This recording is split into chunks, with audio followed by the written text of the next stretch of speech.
The magical transformation can happen in the most mundane of places.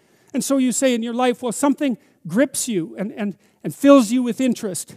And you think, well, should I do that? And the answer is, if not that, then something.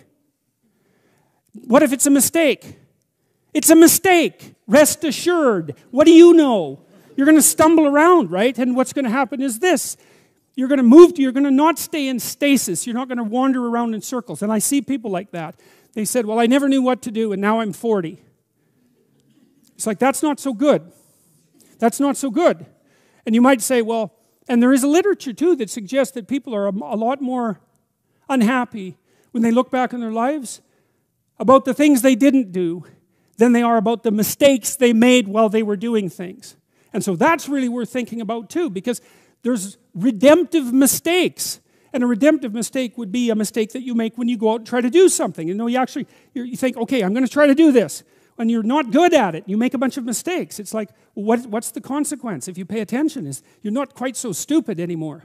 That's the thing, is you've been informed by the results of your errors. And so what happens is you follow the beacon, you follow the light. And you're blind, so you don't know where the light is. It's dimly apprehended only, and you're afraid to follow it. But you decide to take some stumbling steps towards it. And as you take stumbling steps towards it, you become illuminated and enlightened and informed because of the nature of your experience, because you're pushing yourself beyond where you are, and you're going into the country that you have not yet been in, and you learn something. And so what happens then is the star moves.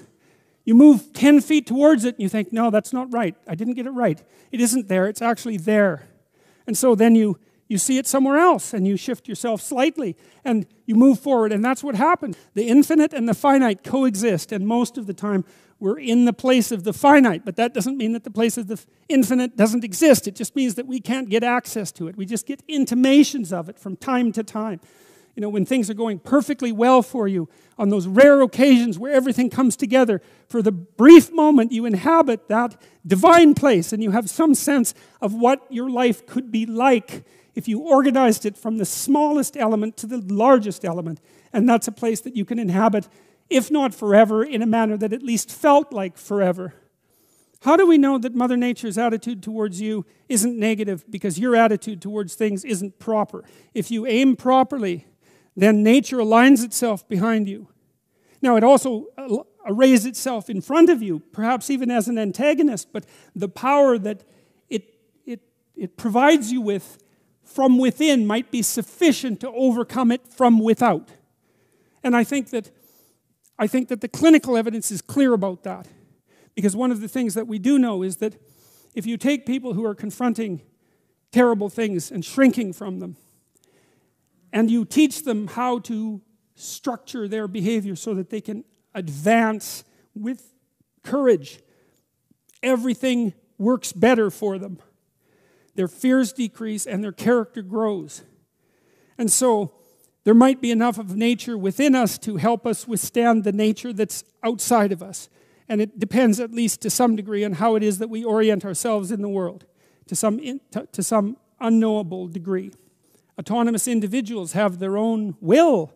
And if you're a tyrant, it's the last thing that you're going to want. And if you're the tyrant who's jealous of his son, it's even more so the last thing you're ever going to want. And so to aim high and to want the development of the autonomous individual are the same thing. And I would say that's the core story in some sense of Western culture, is that to aim high and to develop the autonomous individual are the same thing. From the scientific perspective, there's only two determining forces with regards to the destiny of the individual. There's nature, deterministic, and culture, deterministic. And then scholars wrangle about which of those is the greater force. But in mythological stories, there's always a third element. And that third element is something like autonomous consciousness. And there's no place for autonomous consciousness in the deterministic story of nature and culture. But we all act as if autonomous consciousness is the primary reality. And the biblical stories are predicated on the idea that autonomous consciousness is what gives rise to the world. And I don't think that we're in a position to presume that that is necessarily in error. And so what that means is to aim high and to develop the autonomous individual is simultaneously the decision to formulate an allegiance with the the conscious power that brings being into existence. Your aim should be at something that fills you with awe. Because why do something else? Well, perhaps because it's easy, and perhaps because it's malevolent, and all of those things. But those are no answer to the problems that beset you. They just make things worse, and that's clear.